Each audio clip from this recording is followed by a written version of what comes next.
नमस्कार साथियों, आज हमारी उपस्थिति गोरखपुर के प्रेक्षागृह में है, बाबा गोरखनाथ की धरती पे। और यहाँ पे 3 दिवसीय इंटरनेशनल फिल्म फेस्टिवल का आयोजन किया गया है।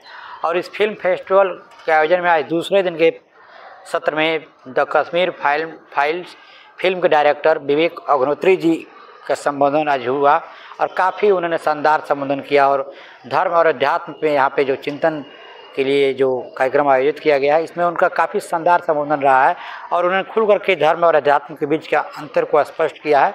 और उन्होंने ये बताया है अपने संबोधन में कि हमें जो है कि जीवन को अपने जी रहे हैं तो सत्य की जो खोज है उसको हम बरकरार रखते हुए हमें हमेशा अपने सवाल करते रहना चाहिए और सवालों से डरना नहीं चाहिए। और जो भी हमारे सवाल को पूछने से रोकता है उससे हमें बचना चाहिए। आपको हमारी बातचीत कैसी लगी? और आइए सुनते हैं और देखते हैं कि क्या कह रहे हैं विवेक अग्निहोत्री जी। सुन रहे हो, जो भी तुम देख रहे हो और जो भी तुम समझ रहे हो, ये असली में नहीं हो रहा है। ये सब एक कहानी है, एक स्टोरी है। करेक्ट? यस। हम सब लोग, हमारे आसपास जो भी है, जो कुछ भी है, तुम नाम लो, अभी अपन बातचीत करेंगे, वो सब एक कहानी है। जैसे फॉर एग्जाम्पल मैं तुमसे पूछता हूं कि ये डेमोक्रेसी, भारत में डेमोक्रेसी है, ये क्या होता है? कहां है डेमोक्रेसी? दिखाओ, बताओ तो कहां है डेमोक्रेसी? कहीं नहीं है। ये कहानी है। तुम्हें बता दिया गया स्कूल में, समझो तुम स्कूल में नहीं गए होते और तुम बाहर होते और तुम्हें कोई एक नई चीज बता देता तो तुम्हारे लिए वो स्टोरी हो जाती। ये सब कहानी है। और ये कहानी कैसे बनी? तुम्हारी जिंदगी में जो भी तुम पढ़ते हो, केमिस्ट्री, फिजिक्स, ग्रेविटी, राइट? अगर ये कहानी नहीं है और यही यूनिवर्सल ट्रूथ है तो समझो किसी और प्लेनेट से कोई एलियन आएगा, करेक्ट? तो क्या उसको ग्रेविटी बोलेगा? क्या उसको फिजिक्स बोलेगा? क्या उसको डेमोक्रेसी बोलेगा? आप अगर किसी और दुनिया में जाएंगे तो आप वो तो नहीं बोलेंगे जो वो लोग बोलते हैं, आप तो वो बोलेंगे जो आप बोलते हैं। मतलब हम क्या समझते हैं और क्या कहते हैं, ये सिर्फ एक ही चीज पर डिपेंड करता है और वो है भाषा, लैंग्वेज। सिर्फ लैंग्वेज। जब हम बोलते हैं फैमिली तो आपके दिमाग में क्या आता है? कोई बताएगा मुझे? कोई एक हाथ उठा के खड़े हो जाओ, बताओ। फैमिली जब बोलता हूं मैं, क्या आता है? चलो, who is a smart person here? कोई स्मार्ट नहीं है? नहीं, तुम कॉलेज वालों से बात नहीं करूंगा, सिर्फ स्कूल वालों से करूंगा। स्कूल के बच्चे बड़े प्यारे होते हैं। बताओ, मैं 3 शब्द बोलता हूं और जो दिमाग में एकदम बोल देना। तुम बताओ फैमिली का मतलब। अरे ये तो मैं भी जानता हूं। फैमिली का क्या मतलब? ग्रुप ऑफ फैमिली क्या होता है? अरे भाई, वो तो ट्रांसलेशन नहीं पूछ रहा हूं। जब मैं परिवार बोलता हूं तो आंख के सामने क्या चित्र आता है सबसे पहले? मम्मी पापा भाई बहन। इसको कुछ नहीं आता, बैठ जाओ। मम्मी पापा, ताई जी, ताऊ जी, चाचा जी, चाची जी, मौसा जी, मौसी जी, कुत्ता, तुलसी का पेड़, ये सब आता है कि दिमाग के अंदर की नहीं आता है?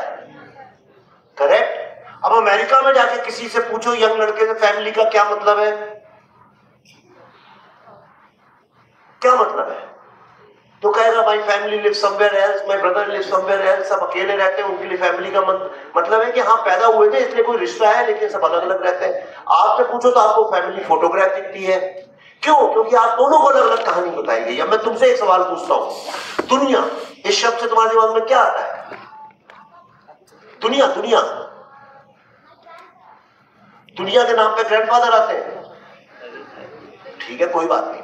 आप यही शब्द, कोई भी एक शब्द पकड़ लीजिए, 100 लोगों से पूछिए और 100 लोग आपको अलग अलग अलग बात बताएंगे।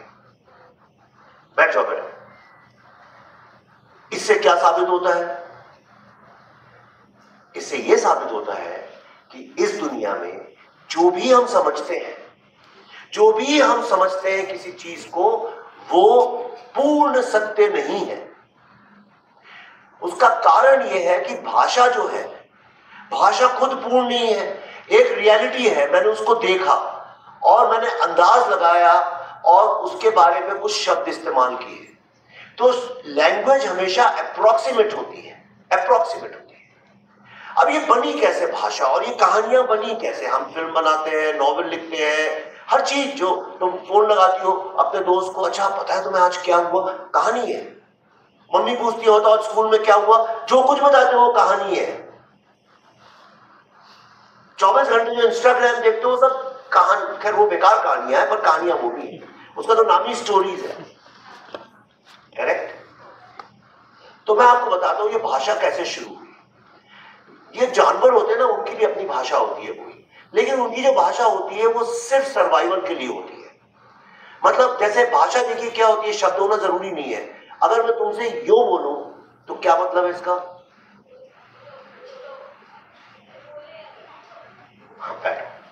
राइट। अगर मैं आपको यूं करूं तो आप आ जाओगे, मैं यूं करूं आप चले जाओगे, मैं यूं करूं आप पानी दे दोगे मेरे को, मैं यूं करूं तो भी पानी दे दोगे आप मेरे को, करेक्ट। तो इसका मतलब कि हर चीज के लिए शब्दों की आवश्यकता नहीं है। कुछ ऐसे सिंबल्स होते हैं, ऐसे सिग्नल्स होते हैं जिसका सबको मतलब समझ में आता है। जानवर को भी अगर यूं यूं यूं करो तो पास आने लगता है कुत्ता, उसको यूं यूं यूं यूं करो नहीं कहते भग भग भग भग तो चला जाए। तो जो बंदर थे, सारे चिड़िया बात करती हैं, शेर बात करते हैं, लेकिन वो सिर्फ दो चीज के बारे में बात करते हैं, खाना खाने के बारे में, और कोई उनसे बड़ा जानवर आ जाए, या तो शिकार में छोटा आ जाए या वो शिकार बनने वाले हो बड़ा जानवर आ जाए। तो जैसे बंदर थे, अब बंदरों ने क्या किया, उनकी अपनी एक भाषा थी। बंदर एक आवाज निकालते हैं तो जितने बंदर होते हैं वो पेड़ के ऊपर चढ़ जाते हैं, मतलब सामने से शेर आ रहा है या कोई बड़ा जानवर आ रहा है जो खा जाएगा उनको। और एक दूसरे तरह की आवाज निकालते हैं तो वो सारे के सारे जो हैं वो नीचे घास फूस में जाकर छुप जाते हैं, और ऐसे छुप जाते हैं कि सामने से कोई आए तो शिकार कर ले उसका।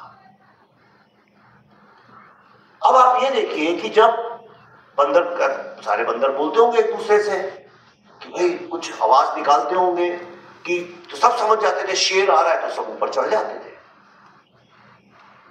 लेकिन एक कोई शैतान बंदर रहा होगा, एक दिन उसने कहा यार शेर ही क्यों बोलूं, मैं बोलता हूं एक बहुत बड़ा शेर आ रहा है। तो लोग और जोर से भागे, तेजी से भागे और ऊपर चढ़ गए।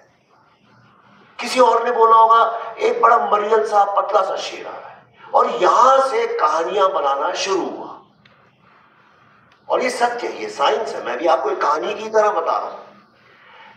और जब इस तरह से जानवरों ने, खास तौर पे बंदरों ने एक दूसरे के साथ अतिशयोक्ति, जिसको हिंदी में बोलते हैं एग्जैजरेशन, मतलब जो देखा उसमें अपना भी कुछ इमेजिनेशन जोड़ के बता दिया, तब वो चीज एक कहानी बन जाती है। और तब से लेकर आज तक, ये लाखों सालों में, इंसान सिर्फ कहानियों पे जिंदा है। ये सत्यवत्य की जो बात करते हैं लोग, ये सब झूठ झपाटा है, दूसरे को बेवकूफ बनाने के, अपने कंट्रोल में रखने की एक बहुत बड़ा षड्यंत्र है।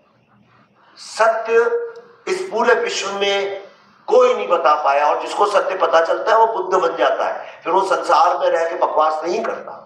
और खास तौर पे मैं आपको मॉडर्न जमाने की बात करता हूं। आज सोशल मीडिया के जमाने में अगर कोई कहता है ये सही है, ये फैक्ट है, तो वो भी आपको बेवकूफी बना रहा है। हम दो तीन बातें करेंगे आपसे। हर चीज एक स्टोरी है।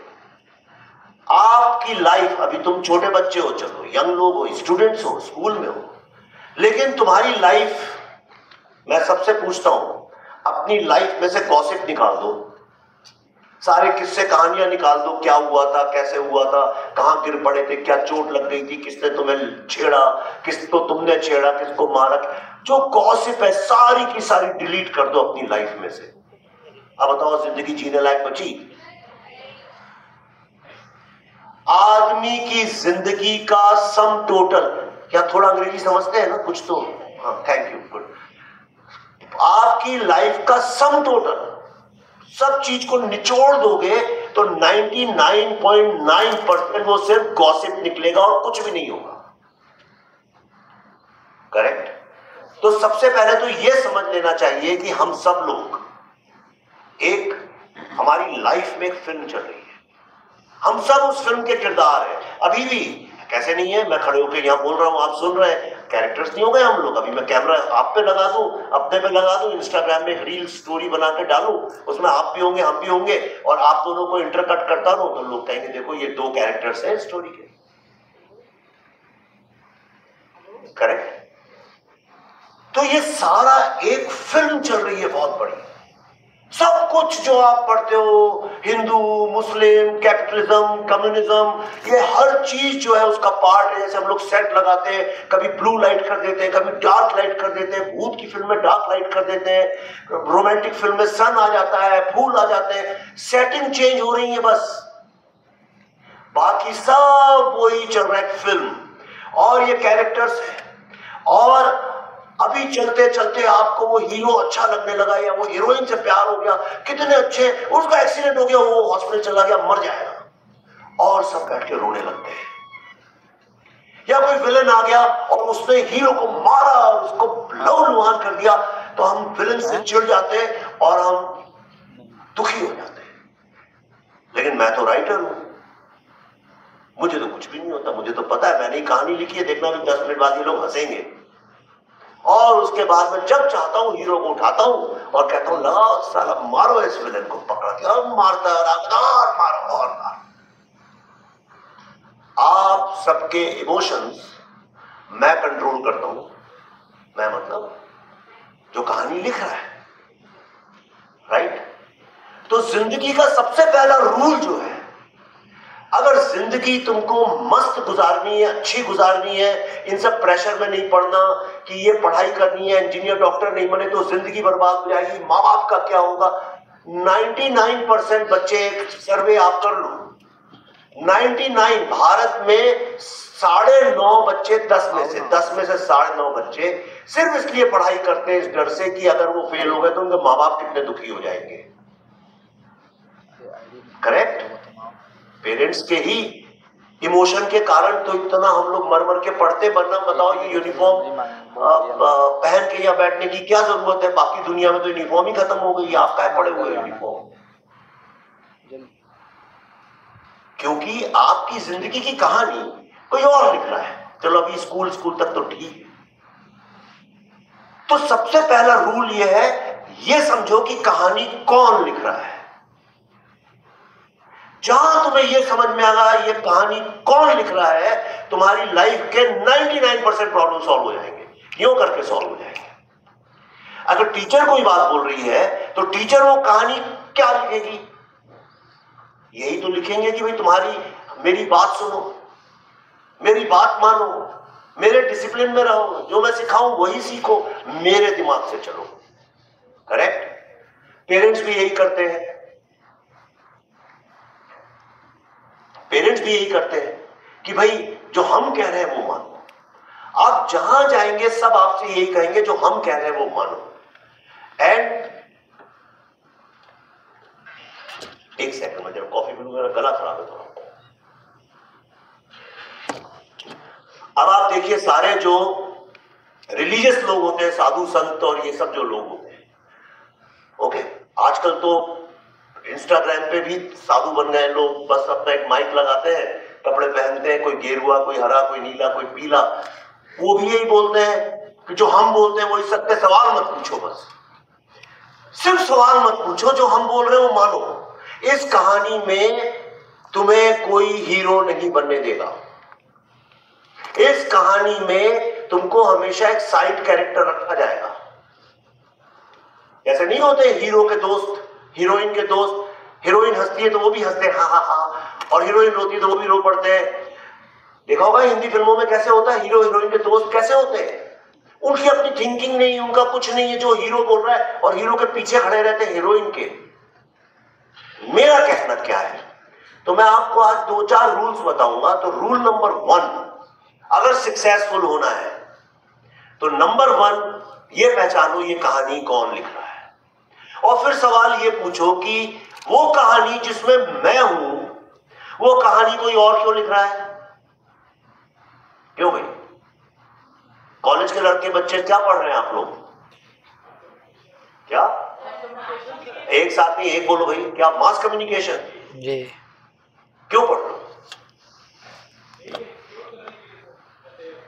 अरे एक्सप्लोर करना है तो जूते पहनो अच्छे और दुनिया घूमो, तब एक्सप्लोर करो। क्लासरूम में बैठ के क्या एक्सप्लोर हो सकता है? कुछ नहीं एक्सप्लोर हो सकता। एनीवे, मेरा कहने का मतलब ये है, अगर तुम मैथ्स कॉम पढ़ रहे हो, राइट, तो तुम्हारे पास दो चॉइसेस है, या तो तुम अपनी लाइफ की स्टोरी खुद लिखो, या जाके ज्वाइन कर लो एक किसी मीडिया को, या तो लेफ्टिस्ट मीडिया को या गोदी मीडिया को, और जिस तरह से वो तुमको नचाए नाचते रहो।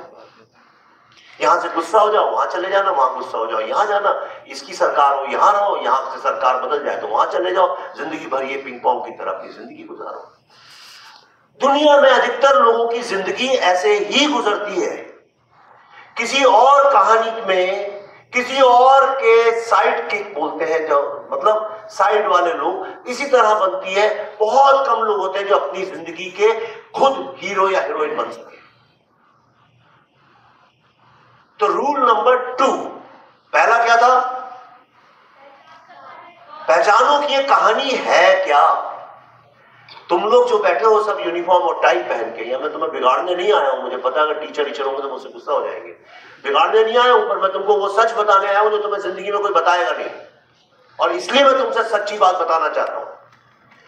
भले तुम वो करो जो मजबूरी में तुम्हें करना पड़ रहा है, लेकिन दिमाग में तुमको ये तो पता होना चाहिए कि एक दूसरा रास्ता भी है, जब चाहो उस रास्ते पे चल सकते हो।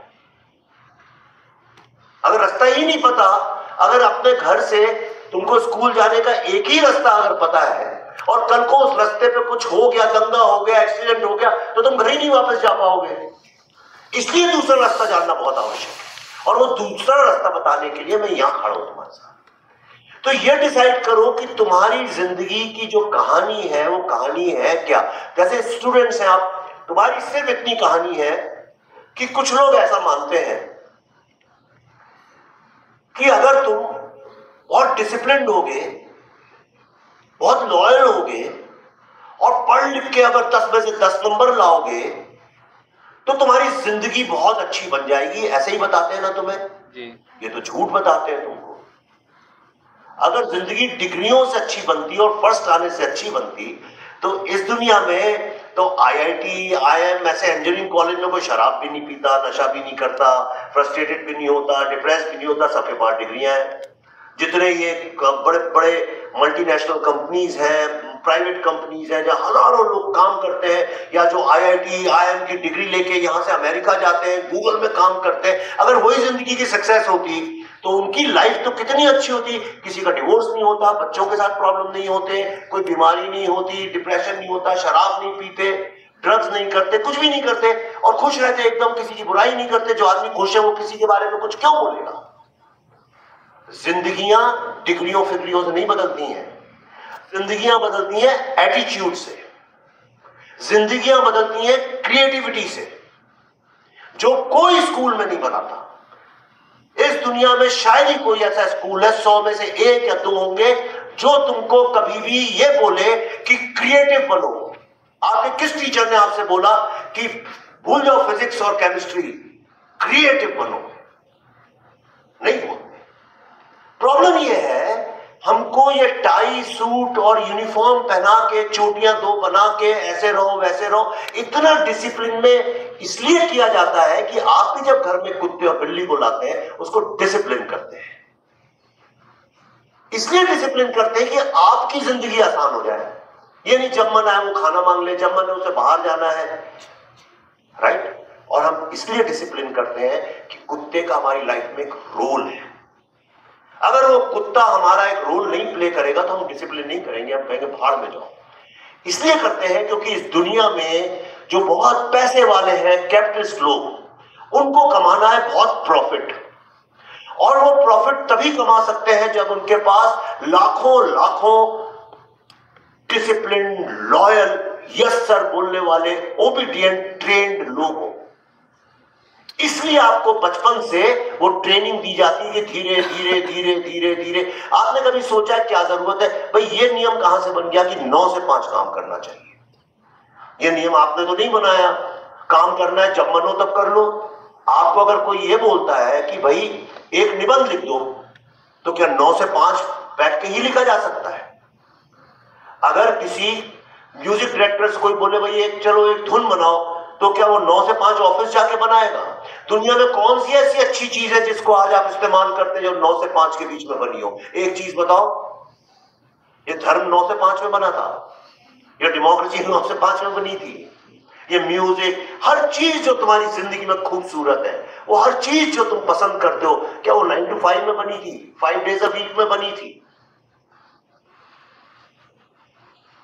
कोई भी चीज, तुम कुछ भी देख लो ऊपर से नीचे तक, ये बटन देखो जो तुम बंद करते हो, जो जूते की लेस देख लो, नेल पॉलिश देख लो, ये इयरिंग देख लो, किसने सोचा होगा यहाँ छेद करके कान में एक इयरिंग पहनाया जा सकता है?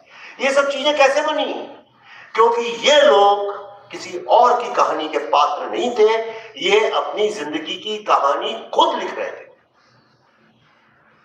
मैंने भी सारी जिंदगी ये नौकरी करी, बड़े बड़े मैगी, कोका कोला, जिलेट, ऐसी बड़ी बड़ी कंपनी की, और मुझे भी लगता था अरे वाह कॉर्पोरेट एग्जीक्यूटिव, वर्कोहॉलिक, वीकेंड पे भी काम करते हैं, मल्टीटास्किंग, ये ग्लोरीफाई किया गया है। वर्कोहॉलिक बीमारी है, हॉलिक एल्कोहलिक, वर्कोहॉलिक, समझ में आया? और लोग शान से कहते हैं अरे क्या वर्कोहॉलिक आदमी है वो। कौन कहता है? उनका मालिक।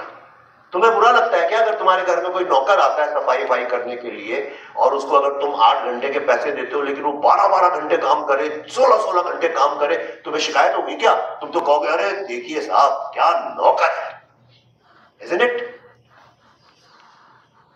तो नौकर बन के अगर जीवन बिताना है तब तो सब माफ है, जो करना है करो, क्या है उसमें? भीड़ें नहीं चलती है 10,000, पीछे खड़ा रहता है वो तो।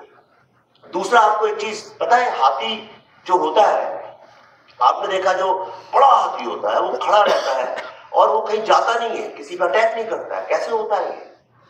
क्योंकि वो उस हाथी को जब वो छोटा पैदा होता है उसके पांव में चेन की जंजीर बांध दी जाती है, लोहे की जंजीर, और वो जब भी कोशिश करता आगे जाने की तो उसका पांव अटक जाता है, और जब उसका पांव अटक जाता है तो धीरे धीरे वो सीख जाता है कि पांव में अगर कुछ महसूस हो रहा है तो आगे नहीं जाना चाहिए।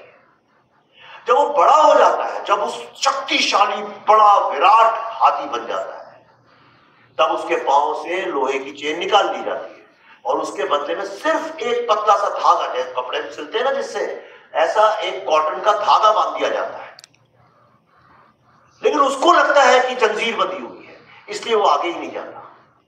ये साइकोलॉजिकल प्रॉब्लम है।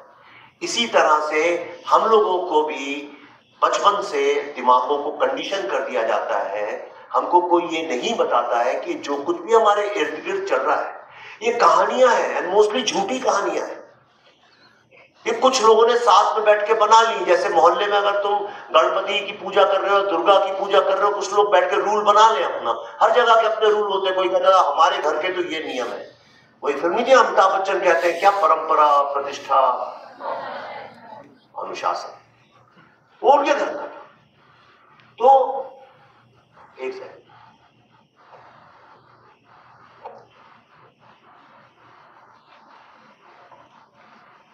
तो जो मैं बताने की आपको कोशिश कर रहा हूं वो ये है कि आप सब जो कुछ हो रहा है ये कोई दुनिया में तय नहीं कर सकता क्या सही है क्या गलत है।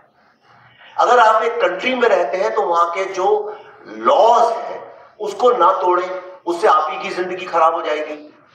इतनी तो आप में अकल होनी चाहिए। उसके अलावा जिंदगी में कोई रूल नहीं है, कोई लॉ नहीं है, कोई मोरालिटी नहीं है। क्या सही है क्या गलत है ये दुनिया में कोई तय नहीं कर सकता। जितने लोग आपको बोलते हैं ये सही है, उन सबसे पूछो क्या तुम सब कुछ सही करते हो? तो नहीं। लोगों को एडवाइस पता है क्या देनी है क्या सही है, क्योंकि एक गॉसिप का पार्ट है। ये तुम्हारी अर्ली एज है, यंग एज है, राइट। सारी जिंदगी तुम्हें झूठ ही सुनना है। तो क्यों नहीं एक काम करते हो आज? इसके पहले हम क्वेश्चन आंसर चालू करेंगे। एक काम क्यों नहीं करते हैं आप लोग? आज जब घर जाओगे रात को सोने के पहले आंख बंद करके 10-15 मिनट तो सोचते ही होगे। तो जरा ये सोचो कि अगर तुमको अपनी जिंदगी की कहानी लिखनी हो तो वो कहानी क्या हो, और जिसके हीरो या हीरोइन आप हो। चूंकि लड़कियां ज्यादा है इसलिए हीरोइन बोल रहा हूं, वरना हीरो या हीरोइन जिसके आप हो।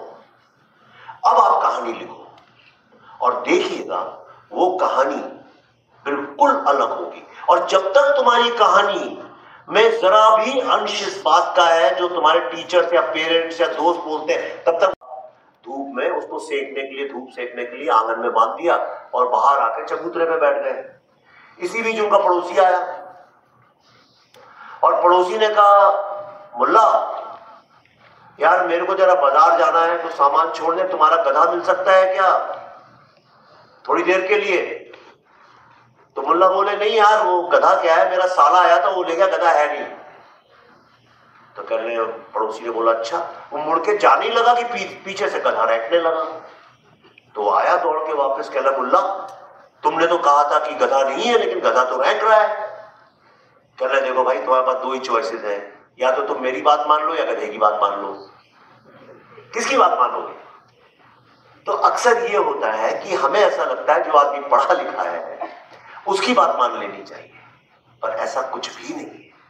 कई बार जीवन के जो जवाब है उसके लिए कोई पढ़ाई लिखाई की जरूरत नहीं होती है। जिंदगी किताबों से नहीं चलती है, जिंदगी इमोशन से चलती है, भावनाओं से चलती है। जिंदगी चलती है रिश्तों से, जिंदगी चलती है अनुभव से, जिंदगी चलती है स्वयं के कुछ सपने देखने से। जिंदगी खूबसूरत बहुत छोटी छोटी चीजों से बनती है, बहुत ही छोटी छोटी चीजों से बनती है। आप गोलगप्पा खा रहे हो और खाते खाते या पहुंचा और टूट गया अगर वो, और तुम पार्टी में जा रहे हो और सारे कपड़े खराब हो गए, ये तुम्हें जिंदगी में मरते दम तक याद रहेगा। बड़ी बड़ी बातें भूल जाओगे। इसलिए मैं बार बार बोलता हूं, और ये बात बहुत ज्यादा लोगों को अच्छी भी नहीं लगती है। कोई भी जो अथॉरिटी के साथ बात करे, मैं भी अभी जो मैं बोल रहा हूं भूल जाना इसको थोड़ी देर बाद, जो अच्छा लगे रख लेना, जो अच्छा नहीं लगे फेंक देना उठा के। कोई भी जो अथॉरिटी से बोलता है कि यही सही है, तुम सवाल नहीं पूछना, वो आदमी तुम्हारा सबसे बड़ा दुश्मन है, चाहे भगवान क्यों ना हो। अगर भगवान भी कहता है कि सवाल मत पूछो, जो लिखा है किताब में मान लो, यही रीति होती है, ये रिवाज होता है, ऐसे ही सही होता है। कोई राजनेता बोले मुझे ही सब पता है, यही सही है, टीचर बोले, किताबें बोले, परिवार वाले बोले, बड़े भाई बोले, कोई भी अगर ये बोलता है यही सही है, तुम्हें सवाल पूछने का हक नहीं है, वो ही तुम्हारा सबसे बड़ा दुश्मन है, वो तुम्हारी कहानी का विलेन है। और हम खुशकिस्मत हैं कि हम ऐसे देश में पैदा हुए हैं जिसकी फिलॉसफी, मैं धर्म नहीं बोल रहा हूं, दोनों अलग चीजें आप समझ लेना। हिंदू फिलॉसफी और हिंदू रिलीजन, ये दोनों बहुत अलग चीजें। बल्कि देखा जाए तो जो आज की तारीख में हिंदू धर्म जिस तरह से प्रैक्टिस किया जा रहा है वो तो उसके एकदम विपरीत है। हिंदू फिलॉसफी का सबसे बड़ा दुश्मन हिंदू धर्म ही है। क्योंकि हिंदू फिलॉसफी कहती है कि आप सीकर हो। हिंदू लोग बोलते हैं ना हम सीकर हैं। सीकर मतलब जानते हो सीकर का मतलब? नहीं। सीख का मतलब होता है वो ढूंढना। हम सदैव सत्य की तलाश ढूंढने वाले लोगों में से हिंदुओं को सीकर बोला जाता है। करेक्ट? जो हमेशा ढूंढता है, जो सवाल पूछता है। लोग आज वेदों और उपनिषदों की बात करते हैं इसलिए क्योंकि उन्हें पढ़ी नहीं है। जिस दिन पढ़ लेंगे उसी दिन बदल जाएंगे। जिस दिन एक अच्छा व्यक्ति बनने के लिए, अगर एक अच्छा हिंदू बनना चाहते हो तो उपनिषद पढ़ लो। जिस दिन उपनिषद पढ़ लोगे तुम्हें सारा धर्म का ढोंग ढकोसला बकवास दिखने लगेगी। नचिकेत छोटा बच्चा था 8-9 साल का, उसने जाके यमराज से सवाल जवाब शुरू कर दिए कि जीवन क्या है, जीवन क्या नहीं है। उसके सामने बड़े बड़े देवता, यमराज को भी सर झुकाना पड़ा कि भाई ये सवाल पूछता है। सारी हिंदू फिलॉसफी, ये वेद, ये उपनिषद, ये Gita, Mahabharata, Buddhism, Sikhism, Jainism जो हिंदुइज्म से निकले, ये सारे के सारे सवाल पूछने से निकले। सारे उपनिषद सवालों पे बेस्ड है। और जितने जेन्युइन असली धार्मिक लोग पैदा हुए हैं उन सब ने सवाल पूछे। पूरा बुद्धिज्म सवाल पे ही बेस्ड है, पूरा हिंदुइज्म सवाल पे ही बेस्ड है। लेकिन आज तुम सवाल ही नहीं पूछ सकते किसी से। पूछ ही नहीं सकते, पूछोगे पिटोगे। क्यों? क्योंकि इस दुनिया में हर आदमी तुमको अपने कंट्रोल में, अपनी अथॉरिटी में रखना चाहता है। जो हमने बोला वही सही है, मान लो। करेक्ट? मुझे क्यों, मैं हमेशा हिंदू फिलॉसफी की बात करता हूं, मुझे सारी दुनिया में डंके की चोट पे जाके बोलता हूं और बहुत गर्व के साथ बोलता हूं, क्योंकि मुझे सबसे बड़ी शिक्षा जो मिली है वो मिली है एक हिंदू फिलॉसफी जो एक शब्द से शुरू होती है, सिर्फ एक शब्द से, और कुछ है ही नहीं, बाकी सब बकवास है। वो ऐसे ही है कि भाई तुमको पता है ग्रेविटी है, तुम समझ गए ग्रेविटी है, लेकिन जिसको नहीं पता है उसको तो 2-3 किताबें पढ़नी पड़ेंगी, लेकिन तुम्हें तो पता है कि ये ग्रेविटी है, तो तुम्हारे लिए एक शब्द काफी है, ग्रेविटी। इसी तरह से जिस दिन आप असली हिंदू फिलॉसफी को समझ जाएंगे, वो एक ही शब्द पे है, वननेस। जो कुछ भी है इस दुनिया में सब एक है। और इसको ध्यान से सुनना, हो सकता है अगले 2 मिनट तुम्हारी जिंदगी परिवर्तन कर दे हमेशा के लिए, मेरी जैसे हुई थी। सारी हिंदू फिलॉसफी सिर्फ एक शब्द पे डिपेंड करती है। पूरा शैविज्म क्या है? वननेस। पूरे वेदांत क्या है? वननेस। उसका मतलब यह है कि इस दुनिया में डुअलिटी नहीं है। जो कुछ हम देख रहे हैं ये सब माया है। ये हमारा दिमाग जैसा विकसित हो जाए, जैसा बन जाए, जैसा बचपन से धारणाएं, मान्यताएं डाल दी जाए उसमें, वैसा हम मान लेते हैं। जैसा हमने बोला भगवान, सबको ये लगता है ये मेरा भगवान, क्रिश्चियंस को लगता है जीसस भगवान, मुस्लिम लोगों को कोई और लगता है, किसी को कोई और लगता है, हमें लगता है हमारे एक ही घर में किसी को शिव असली भगवान लगते हैं, किसी को गणेश असली भगवान लगते हैं, किसी को हनुमान, किसी को राम, किसी को कोई और। पर अगर भगवान एक है, और सारे धर्म दुनिया के बोलते हैं भगवान एक है, अगर भगवान एक है तो एक ही घर में 4-4 भगवान कैसे हैं? और जब हिंदू लोग सोचते हैं भगवान के बारे में, तो क्या कभी ऐसा सोचते हैं कि हमारे जो भगवान है वो सऊदी अरेबिया में भी किसी बच्चे को बचा रहे हैं? ऐसा तो दिमाग में नहीं आता। मतलब हमने अपने दिमाग में बांट रखा है और हम कहते हैं हम ही सही हैं। हिंदू फिलॉसफी वननेस की बात करता है। मैं आपको एक सिंपल एग्जांपल बताता हूं। ये जो रखी है टेबल, ये जो सामने, ये क्या है? बताओ, कौन बताएगा ये क्या है? क्यों? क्योंकि वो ऐसा एक सामने बना है, एक ऐसे बना है, इसलिए पोडियम। लकड़ी नहीं है ये, लकड़ी है ना। इसका सोर्स क्या है? लकड़ी है। ये जो मेरे हाथ में ये क्या है? कड़ा नहीं है ये। अरे ये तो चांदी है भाई, कहां से कड़ा है? तो चढ़ी है नहीं, क्या मैटर? हाँ, तो धातु है। कहां से निकली धातु? जमीन से निकली। करेक्ट। तो सोर्स क्या हुआ इसका? राइट। इसका भी वही हुआ। तो सोर्स अगर सबका एक ही है, तो सिर्फ हम उसको, चूंकि हमने नाम दे दिया, उसको एक शेप दे दिया और एक क्वालिटी दे दी, तो हमने कहा ये चीज अलग है। अब कुर्सी, उसी लकड़ी को काट के मैंने कुर्सी बना दी, एक टेबल बना दी। अब आप कहते हैं 2 चीजें होंगी, एक कुर्सी है, एक टेबल है। देखा जाए तो वही लकड़ी है। अगर मैं वापस जाऊं, फिल्मों में देखा होगा आपने, फिल्म शुरू होती है और लास्ट में वो हीरो कुछ याद नहीं, तो फ्लैशबैक में दिखाते हैं, छोटा पूरा पीछे का दिखा देते हैं मेमोरी। तो आप कहते हैं अरे हम सोच रहे थे ये 4 चीजें अलग थी, तो एक ही निकली। Correct, right. तो पूरी दुनिया क्या है? कहानी है। ये कहानी है जिसमें कुर्सी अलग है और जिसमें टेबल अलग है। 2 कुर्सियां बना दी गई। आपने बोला ये मेरी कुर्सी है, ये तुम्हारी कुर्सी है, अब उस कुर्सी के लिए लड़ो। लेकिन अल्टीमेटली वो सब एक है। मुझ में और तुम में कोई फर्क नहीं है। तो मैं भले स्टेज पे खड़ा हूं, आप नीचे, कोई फर्क नहीं है। फर्क है कहानियों का। आप जो कहानी सुन रहे हैं, आपको किसी ने यह बता दिया है कि यही एक कहानी है दुनिया में और कोई कहानी नहीं है। करेक्ट। अगर समझो, जो कि गोरखपुर में धार्मिक जगह है, अगर समझो एक सऊदी अरेबिया की लड़की इस लड़की से बात करे, दोनों लोग बिना जाने हुए कि किससे बात कर रहे हैं, जो आजकल होता भी है, तो इनका तो झगड़ा ही हो जाएगा, आपस में लड़ मरेंगे ये दोनों। ये कहेगी भगवान तो करोड़ों होते हैं, वो कहेगी नहीं एक ही होते, क्योंकि उसने वो कहानी सीख ली है और आपने दूसरी कहानी सीख ली है। अब आप दोनों अपनी कहानियों को लेकर लड़ रहे हैं दोनों। लेकिन सत्य कुछ और है। तो सत्य का कहानी से कोई लेना देना नहीं है।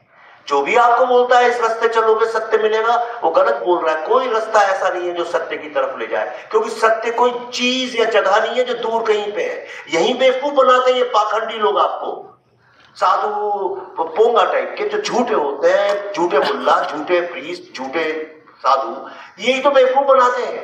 ये आपको बताते हैं कोई ऐसी जगह है कहीं पे जहां जाओ तो सिद्धि मिल जाती है, जहां जाओ तो सत्य पता चल जाता है, जहां जाओ तो ये हो जाता है। ऐसा कुछ नहीं है, क्योंकि जो सत्य है वो यहां है जहां तुम हो।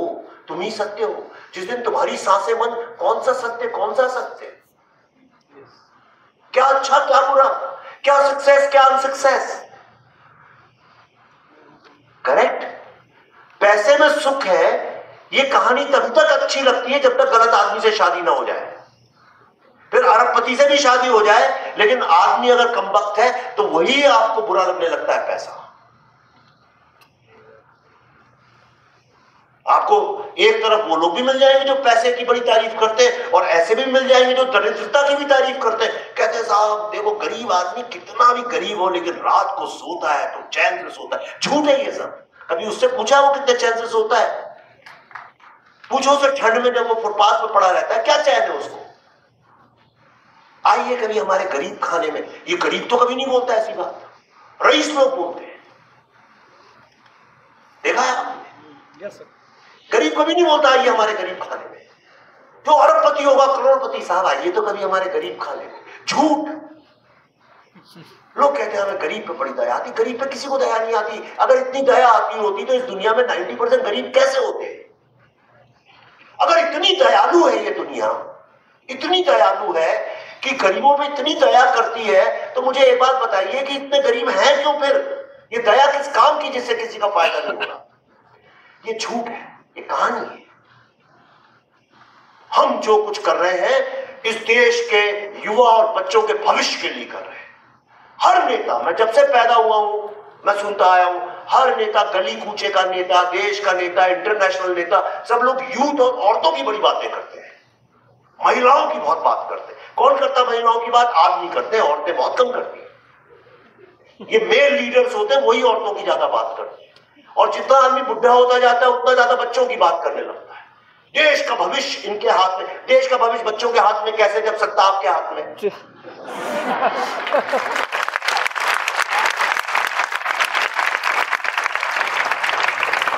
मैं भी बोलता ही हूं, कई बार बोलना पड़ता है, झूठ बोलता हूं, बोल देते हैं कि इस देश का भविष्य आपके हाथों में नहीं, आपके हाथों में है ही नहीं।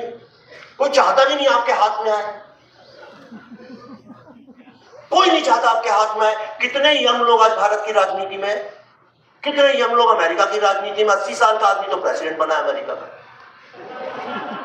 अमेरिका में कोई यंग आदमी प्रेसिडेंट बना ही नहीं। एक सब बना था बीच में, बिल क्लिंटन या कौन, Obama I think, only one. हाँ बस वो भी बाई डिफॉल्ट होता ही नहीं, कोई अलाउ ही नहीं करते, राइट।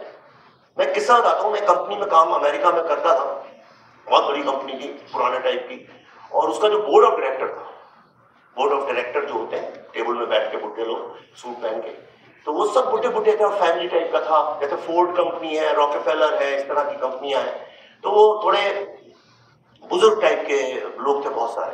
तो एक दिन मैंने एक बहुत अच्छा कुछ आइडिया दिया होगा, उनको लगा बड़ा अच्छा आइडिया, और मैं एकदम यंग था, बस कॉलेज से निकला था और ज्वाइन किया था मैंने, हार्वर्ड से पढ़ के निकला और वहां ज्वाइन ही किया था, बस 2-3 महीने की बात थी। तो कुछ आइडिया एडवर्टाइजिंग में मैंने दिया, उन्हें बड़ा अच्छा लगा, तो खुश हो गए वो, उन्होंने मुझे बुलाया। देखो कितनी मजे की बात है, बता। तो उन्होंने मुझे बुलाया, कहने लगे भाई तुम बड़ा अच्छा आइडिया लेके आए थे क्लाइंट के सामने, तो बताओ इस कंपनी में तुम्हारा क्या ऑब्जर्वेशन है, इस कंपनी को लेके कोई अच्छा आइडिया तो बताओ, उसको हम इंप्लीमेंट करेंगे। तो मैंने कहा सर, बड़ा सोचा मैंने, और यंग था तो मुझे डर भी नहीं था, तो मैंने बोला सर यहाँ प्रॉब्लम क्या है ना, कि यहाँ पे ना यंग लोगों के आइडियाज नहीं लिए जाते हैं। तो गुस्सा हो गए, तुम ये कैसे कह सकते हो, तुम्हें तो ज्वाइन किए हुए 3 ही महीने हुए। जो मैं कह रहा था वही बात उन्होंने साबित कर दी कि तुम यंग हो, अभी तुम्हें क्या पता, तुम क्या जानो। The point I am telling you is चूंकि फिल्म से हम बात कर रहे हैं और मेरी बातें देखो, जो मैं बातें कर रहा हूं, चूंकि तुम लोग हो इसलिए एक अलग भाषा में बात कर रहा हूं, लेकिन अध्यात्म और धर्म की बात चल रही है और मैं अध्यात्म की ही बात कर रहा हूं आपसे। चूंकि मैं उस भाषा में बात नहीं कर रहा हूं अध्यात्म की, तुम लोग समझ नहीं पाओगे, लेकिन जो मैं बोल रहा हूं यही बुद्धा ने भी बोला है, जो मैं बोल रहा हूं यही कृष्ण और शिवा ने भी बोला है, और जो मैं बोल रहा हूं यही दुनिया के हर बड़े संत साधु ने बोला है। मैं बात कर रहा हूं, हमारे यहाँ एक बहुत बड़े महर्षि हुए हैं, महर्षि रमन्ना, आपने नाम नहीं सुना होगा, गूगल करना, उनको भगवान भी बोलते हैं बहुत लोग। उनकी एक किताब है ईश्वर क्या है, सत्य क्या है, उसके ऊपर, उसमें सिर्फ शुरू के एक पन्ने में 2-3 लाइन लिखी है, बाकी 200 पन्ने ब्लैंक है। वो बात ही ज्यादा नहीं करते थे। एक बार बीबीसी के कुछ रिपोर्टर्स आए और उन्होंने पूछा कि महर्षि रमन्ना से कि महर्षि, हाउ टू ट्रीट अदर्स, मतलब जो और लोग हैं उनको कैसे व्यवहार करना चाहिए, हाउ टू ट्रीट अदर्स। महर्षि रमन्ना हिंदू दर्शन के सबसे महान चिंतक माने जाते हैं विश्व में। महान मतलब उनका लेवल बुद्धा के लेवल का है। जानते हो उन्होंने क्या जवाब दिया, हाउ टू ट्रीट अदर्स? उन्होंने बोला they are no others, they are no others, कोई दूसरा है ही नहीं, हम ही हैं। तो ये सत्य है कि हम सब चीजों को अलग अलग देखते हैं, चीज एक है। मैं आखिर में आपसे सवाल पूछूंगा, एक लास्ट आपको एक एग्जांपल बता सकता हूं।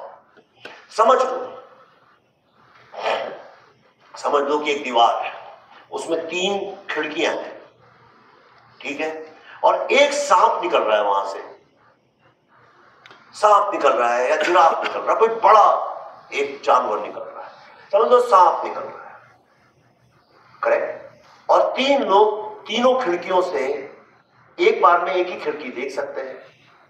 तो जब वो निकल रहा है तो एक को क्या दिखेगा, सांप दिखेगा, उसका मुंह दिखेगा सांप का, करेक्ट। एक को सिर्फ बॉडी दिखेगी और एक को सिर्फ पूंछ दिखेगी, और यही 3 लोग जो हैं वो आपस में लड़ते रहते हैं। एक कहानी है बड़ी फेमस, अंधों का हाथी। एक कमरे में एक हाथी है, 5 अंधे हैं, उन 5 को बोला जाता है बताओ ये जानवर कैसा है। 5 लोग अलग अलग चीज पकड़ लेते हैं। जो पूंछ पकड़ लेता है कहता है ये तो एक पतली सी रस्सी की तरह है जिसपे झूला जा सकता है, और इसमें आखिर में बहुत सारा पंखा लगा हुआ है।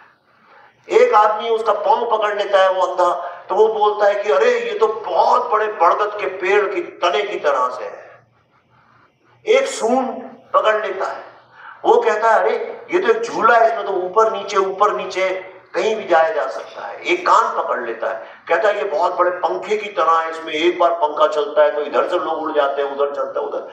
उसके ऊपर शरद जोशी ने नाटक भी लिखा है, अंधों का हाथी, बड़ा फेमस है, आप लोग पढ़िएगा, इंग्लिश में भी वो अवेलेबल है, 5 blind man and an elephant करके। छोटी सी कहानी है, 10-20 लाइन की, पढ़ लेना गूगल में जाके, तो आपको समझ में आएगा कि हम सब इस हाथी की कहानी में अंधे हैं। जो मैं पकड़ाई में आ गया, हम कहते हैं दुनिया यही है, और बाकी के 4 अंधों से लड़ रहे हैं कि हाथी ये है। मैं सिर्फ इतना बताने आया था कि वो 5 अंधे हैं, उनमें से किसी की बात ना तो प्रमाणित है ना सत्य है, और उनमें से एक अंधा 4 अंधों से बोलता है जो मैं बोल रहा हूं उसको मानो क्योंकि ताकत मेरे पास है, सवाल मत पूछो।